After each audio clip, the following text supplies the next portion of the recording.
Salam əziz izləyicilər, ədəbiyyatdan növbəti mövzumuzun izahı ilə davam edək. Deməli, Azərbaycan ədəbiyyatında milli özündərkə qayıdış, istiqlalçılıq mərhələsi və bu dövrün əsərlərindən biri olan Zəhər hekayəsinin təhlili ilə izahlarımıza davam edirik. Meşədə qəribə bir sükut vardı. Nə bir quş ötürdü, nə bir yarpaq tərpənirdi. Meşəbəyi Mirqasım yəhərdə çəpəki oturub, papağının dalını qaldırıb mahnı oxuyurdu. Ancaq bu dəfə kefdən oxumurdu. Bu dəfə Meşəbəyinin sözləri nə qədər oynaqdısa, səsi bir o qədər qəmli idi. Deməli, səsi necə idi? Qəmli idi. Kədərli demək olmaz, çünki bu 60 yaşlı pəhləvan cüssəli adam kədərə qalib gəlmək niyyəti ilə papağının dalını qaldırıb, çərşənbə günündə çeşmə başında gözün bir alagöz xanıma düşdü deyirdi. Qaşını oynatdı, gözündən güldü deyirdi. Özünün isə gözləri tez-tez dolub boşalırdı. Çünki bugün Meşəbəyi meşə ilə vidalaşmağa çıxmışdı. Deməli, əsərin bu hissəsindən bizə aydın olur ki, Meşəbəyi Mirqasım meşəni gəzməyə çıxıb, yəni meşə ilə vidalaşmağa çıxıb. O səsi onun qəmlidir, kədərli demək olmaz. Yəni ona görə bu meşəni gəzməyə çıxmışdı ki, öz kədərinə qalib gəlsin. Və həmin meşəni gəzməyə çıxdığı vaxtda Meşəbəyi Mirqasım burada deməli bir qoşmadan Aşıq Ələsgərin Düşdü rədifli qoşmasından baxırıq ki, bax, çərşənbə günündə çeşmə başında gözün bir alagöz xanıma düşdü. Qaşını oynatdı, gözündən güldü. Yəni misrasını, iki misranı burada Aşıq Ələsgərin qoşmasından 2 misranı səsləndirdiyinin şahidi oluruq. Sonra mahnı axıra çatdı. Meşəbəyinin yadına bir bayatı düşdü. Deməli, yadına nə düşdü? Yadına bir bayatı da düşdü.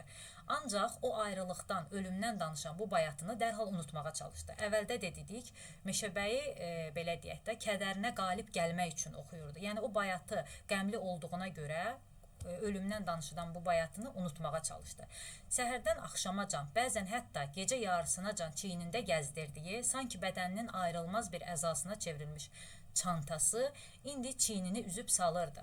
Yayın 35 dərəcə istisində belə geyməyə adət etdiyi çəkmələri indi bu sərin payız günündə elə bil oda dönüb ayaqlarını yandırırdı. Bax, hadisələr hansı fəsildə baş verir? Payız günündə, sərin bir payız günündə baş verir. Lakin Meşəbəyi dərhal bunları da unutmağa çalışırdı. Papağını bu dəfə arxaya itələyib, yəhərdə qamətini düzəltdi. Şeh və xəzəl qoxusu ilə dolu havada dərindən nəfəs aldı, altından keçdiyi qoca palıdın yarpaqlarına, sonra göy ürgənin dərisi işıldayan dolu, qüvvətli çiyninə və dalğalı yayına baxdı. Göy ürgə Meşəbəyi Mirqasımın sevimli atıdır. Biz digər əsərlərdə də görürük ki, obrazların atları var, onların adlarını da rəylərdə qeyd edərsiniz, hansı atlar, hansı obrazlara məxsusdur. Belə-belə işlər, ay göyürgə, belə-belə işlər deyə 60 yaşında birinci dəfə burada öz-özünə danışmağa başladı. Deməli, biz buradan belə nəticəyə gəlirik ki, Meşəbəyi Mirqasımın meşədə ilk dəfə, birinci dəfə burada öz-özünə danışdığı birinci dəfədir. Deməli, bu gecə yatırıq, qalxırıq, bu da eləyir 2 gün. 3 deyən gün lent kəsilir, şülüz açılır, su gəlir, meşəmiz qalır suyun altında. Göy ürgənin yerişi Meşəbəyinin xoşuna gəlmədi. Ürgə daşsız, kəsəksiz, dümdüz talanın ortasında birdəncə büdrədi. İndi başlayır bizə Meşəbəyinin oğlanları haqqında məlumat verməyə. Deyir, Meşəbəyinin oğlunun biri raykom katibi idi. Bax, Meşəbəyinin oğlunun biri raykom katibi idi. Bir oğlu Bakıda oxumaqda idi. Deməli, digər oğlu Bakıda oxuyurdu. 10 illiyi bu il qurtarmış son 5-i isə artıq başa çatmaqda olan bənd tikintisində işləyirdi. Buradan da baxırıq ki, deməli, bu bəndin tikintisinin axır son məqamlarıdır. Yəni, axırıncı balaca oğlu da 10 illiyi qutaran, balaca oğlu, kiçik oğlu da bənd tikintisində işləyirdi. Bütün atalar kimi o da öz oğullarını sevirdi. Ürgənin dümdüz yerdəcə büdrəməsi, üstəlik də 1-2 kərə öskürməsi Meşəbəyini narahat etdi. Lakin qarşıdakı böyük bir itki bu narahatlığı tezcə unutturdu. Yəni, belə deyək də, Meşəbəyi ürgəni öz övladları qədər çox sevirdi. Amma onun, belə deyək də, onun o kədərli vəziyyətdə olması, daha doğrusu yeriməsi, ağır-ağır yeriməsi, onu öskürməsi Meşəbəyi Mirqasımı narahat eləyir. Amma o meşənin su altında qalmaq təhlükəsi, meşənin su altında qalmaq fikri onu daha çox üzür. Meşəbəyi cilovu tərpədib, iri qabarlı əli ilə ürgənin çiynini şappıldatdı. Büdürəmə, büdürəmə, fikir eləmə, qadan alım. Bəndi çəkənlər, meşəni suyun altında qoyanlar mənim öz balalarımdır. Deyirlər, su daha əfzəldir. Yəni, onlar nə deyir? Deyir ki, su daha əfzəldir. Suyumuz olsa, deyirlər, ilan mələyən düzlərdə 100 belə meşələr salacağıq. Elə bilirsən salmayacaqlar, salacaqlar. Ay göyürgə, salacaqlar. O günü, o dövranı biz də görəcəyik. 100 yaşında at belinə qalxıb meşəbəlik eləməyənin atasına lənət. Biz burada görürük ki, meşəbəyinin də arzusu var. Yəni, həmin o meşə belə deyək, növbəti vaxtlarda da yenə meşəbəlik eləmək məqsədi var, niyyəti var. Meşəbəyi yenə papağının dalını qaldırdı, yenə oxumağa başladı. Burada oxuyur, nə oxuyur? Burada deyir, ay duman gəl keç bu yerlərdən, bu yerlər təzə bar eyləsin. Həm gözlərim gördün səni, həm könlüm nübar eyləsin. Və çox düşünmədən, bədahətən aşığın sözlərini dəyişdirə, xeyli oxuduqdan sonra yenə də ömründə birinci dəfə burada kimsəsiz meşə içində öz-özünə qəhqəhə çəkdi. Yəni, bu da birinci dəfədir ki, meşədə ilk dəfə öz-özünə danışmağı da birinci dəfədir. Meşədə qəhqəhə çəkib gülməsi də birinci dəfədir. İndi görək, niyə qəhqəhə çəkib, onu açıqlayır. Deməli, bu gəraylı da görürük ki, ikinci dəfə Meşəbəyinin oxuduğu nəğmə Aşıq Abbasın gəraylısıdır. Yəni, birinci dəfə oxuduğu Aşıq Ələsgərin düşdü rədifli qoşmasından bir neçə misra. İndi də Aşıq Ələsgərin, daha doğrusu Aşıq Abbasın gəraylısından bir bənd oxudu və indi onu dəyişdirdi və dəyişdirdiyinin səbəbini açıqladı. Nə deyir? Deyir, Aşıq Abbas dağ adamıydı. Dağlardan danışırdı. Mən aran adamıyam, arandan danışıram. Abbas deyirdi, könlüm qübar eyləsin. Abbas deyirdi, könlüm qübar eyləsin. Mən deyirəm, könlüm nübar eyləsin. Yəni, deməli, bax, yadımızda saxlayırıq ki, Aşıq Ələsgərin qoşmasını olduğu kimi oxudu. Heç nə dəyişmədi. Amma Aşıq Abbasın gəraylısında bir misrada belə bir sözü dəyişdirdi. Və burada da bir də xatırlayaq ki, bir bayatı yadına düşdü. O bayatı qəmli olduğuna görə oxumadı. Deməli, davam eləyək. Deyir, hansımız yaxşı gedirik, ay göyürgə. Ürgə bir də büdrədi, Meşəbəyi bir də təəccübləndi. Əşi, sənə nə oldu, ay zalım balası, deyə birdən hirslənib qışqırdı. Nə olub, sən bir yandan kefimizə soğan doğruyursan. Allahım, bəndənin hayfını səndən alaram, atamın yoru haqqı. Belə deyir. Sonra, ürgəyə hətta bir şapalaq da çəkdi. Deməli, ürgəyə bax, bir şapalaq da çəkdi. Lakin əvvəllər Meşəbəyi əlini tərpətməmiş yerindən oynayan ürgə indi heç diksinmədi də. Onun yalnız qulaqları qımıldandı. Bir də çiyninin dərisi titrədi. Meşəbəyi köksünü ötürdü. Dərdimə şərik çıxırsan, nədir? Ay Allahın heyvanı. Ürgə başını endirib yavaş-yavaş addımlayırdı. Meşəbəyi də başını sinəsinə əydi. Çiyinləri sallandı. Beli donqarlandı. Doğrudanmı göy ürgə onun dərdinə şərik çıxırdı? Yəni, özünə belə maraqlı gəlir. Belə-belə işlər, ay göy ürgə deyə o asta, yorğun səslə təkrar etdi və daha səsini çıxarmadı. İndi burada meşəni bizə müəllif təsvir eləyir. Meşədə qəribə sükut vardı. Nə bir quş ötürdü, nə bir yarpaq tərpənirdi. Meşəbəyi heç ürgənin ayaqlarının tappıltısını da eşitmirdi. İndi o ürəyində oxuyurdu. Nələr gəldi, nələr getdi bu dünyadan, bu dünyadan. Bax, burada da yenə onun dilindən başqa bir sözü biz görürük, başqa bir fikir səslənir. Və ondan sonra davam eləyək.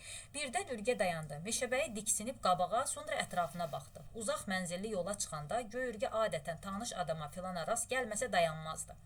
Yəni, indiyə qədər deyir, yəni göy ürgə naməlum nəyəsə rast gəlməsə heç vaxt dayanmazdı. Lakin Meşəbəyi ətrafda lal dinməz ağaçlardan başqa heç nə görmədi. Göy ürgənin bir xasiyyəti də var. İndi bizə ikinci xasiyyətini deyir. Belində yəhərin tapqırı açılanda və qırılanda dərhal dayanıb sahibinə xəbərdarlıq edirdi.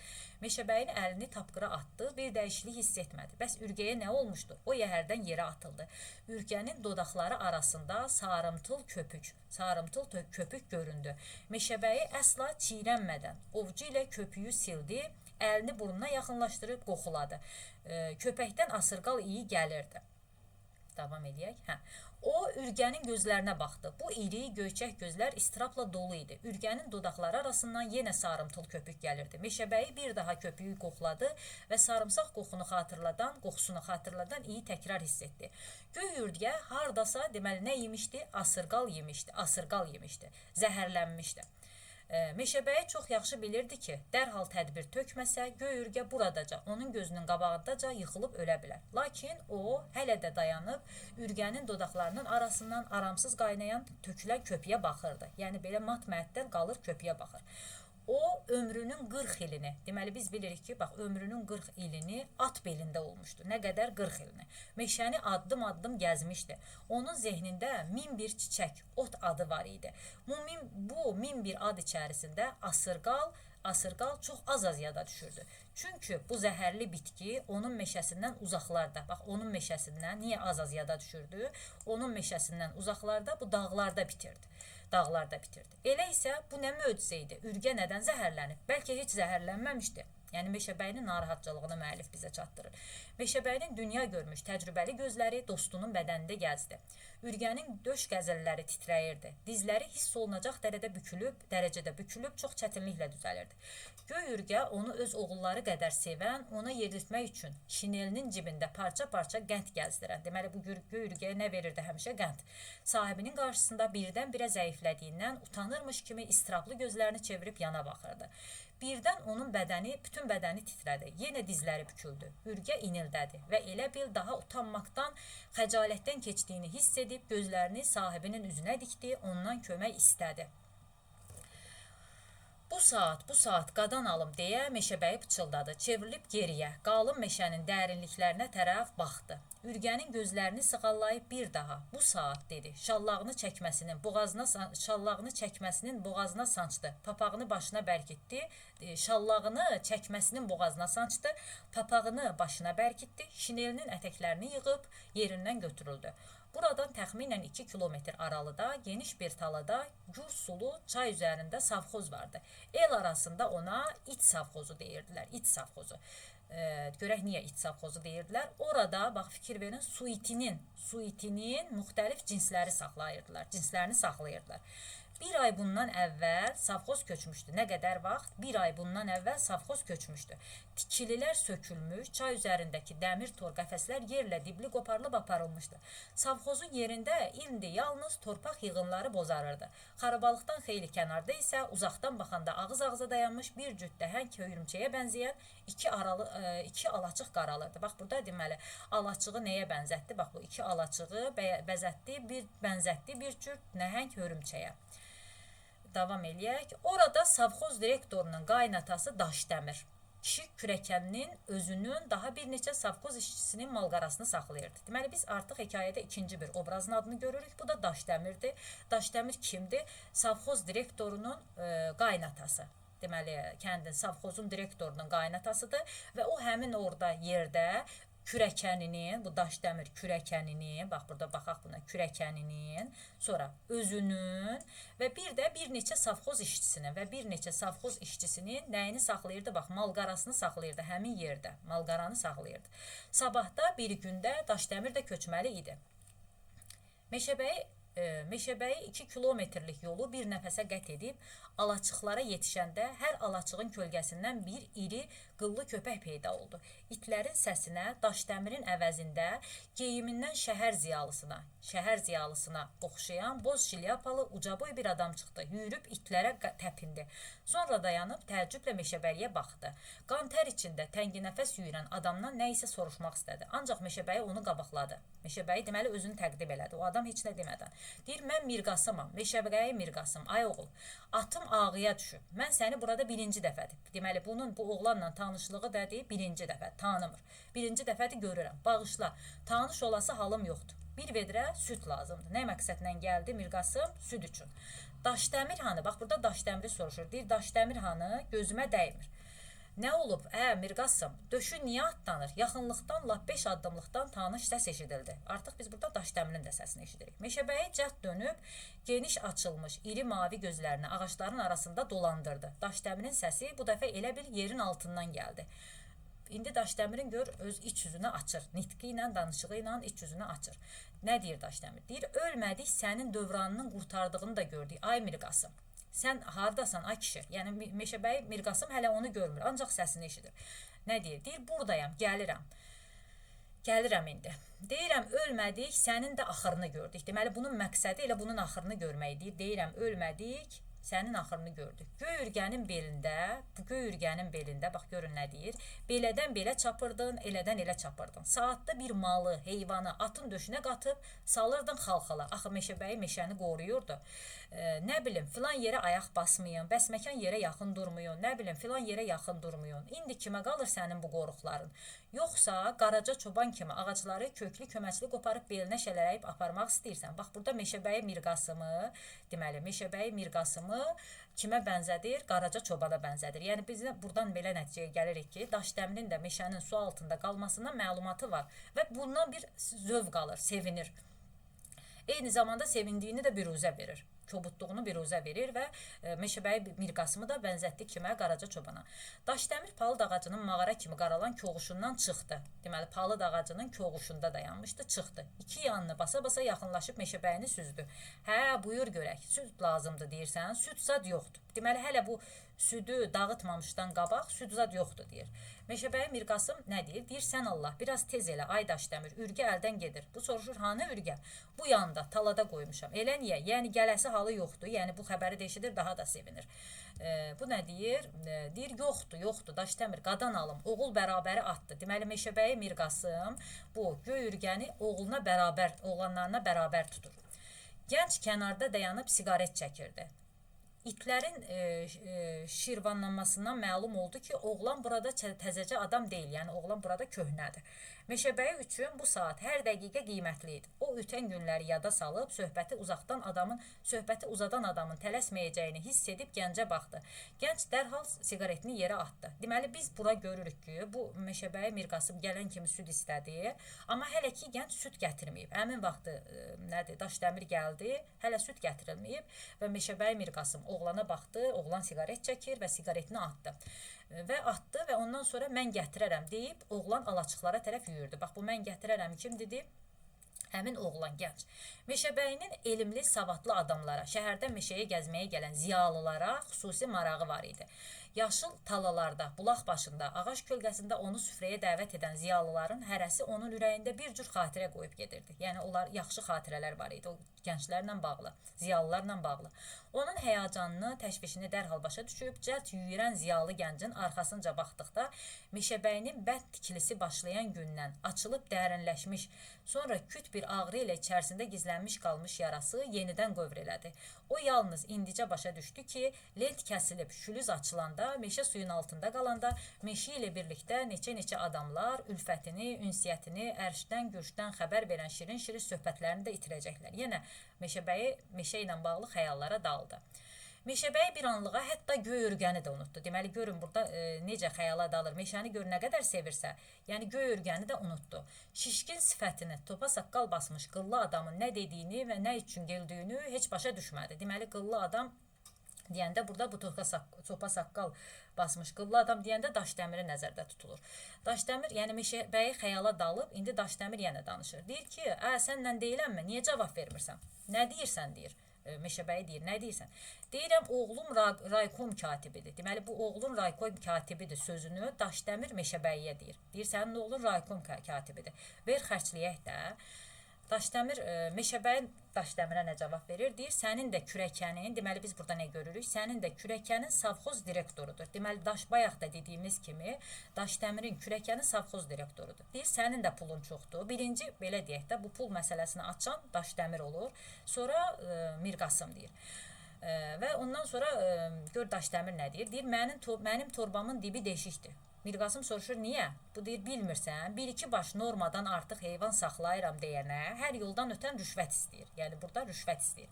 Pulu torbanın üstdən qoyuram, altdan o yana gedir. Sənin özünü də, bax burada nə deyir, sənin özünü də neçə kərə qonaq eləmişəm. Yadından çıxıb, indi Mirqasım pis vəziyyətə düşür. Deyir, deməli, mənə də rüşvət verirdin. İndi davam edək. Daşdəmir güldü. Bəs sən necə bilirdin, hə?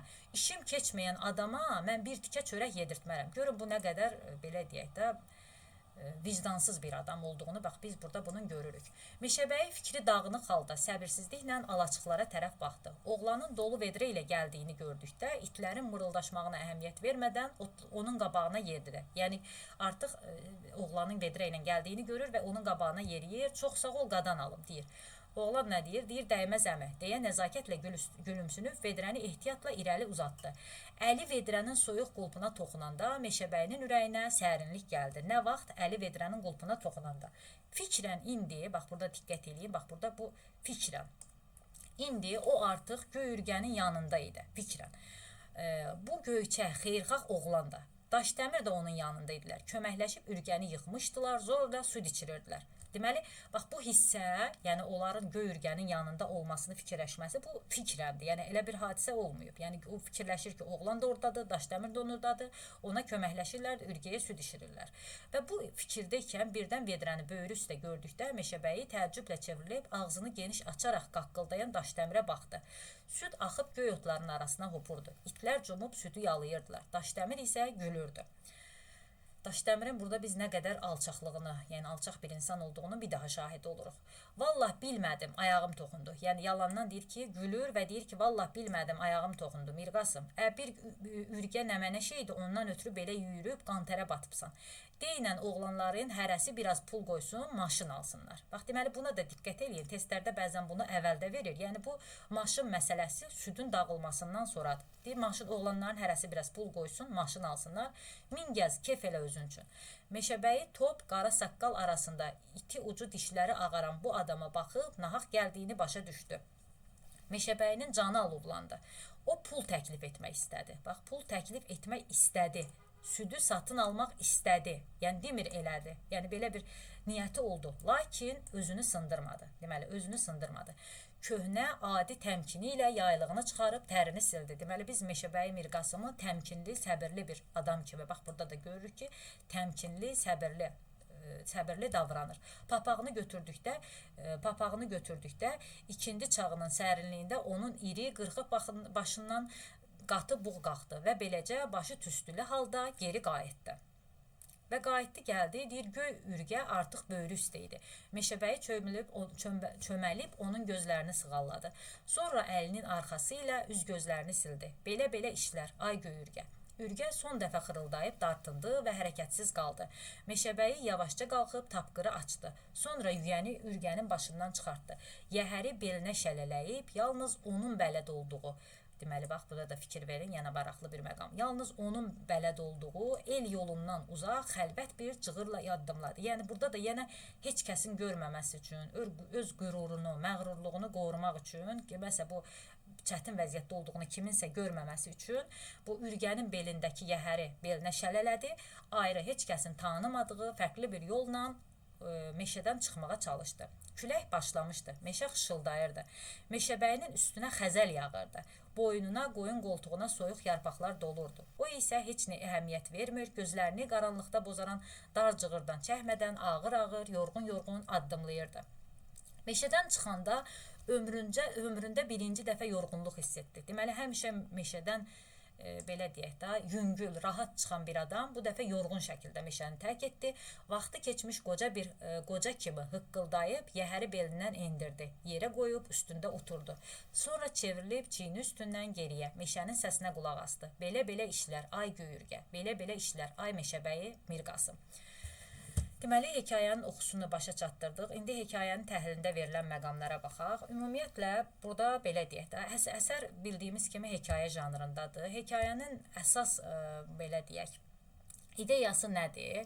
Yəni, bu hekayənin əsas ideyası, bu namərd bir insanındır. Namərd sənin qulluğunda qul olar. Öz işi düzəlib bitənə kimi,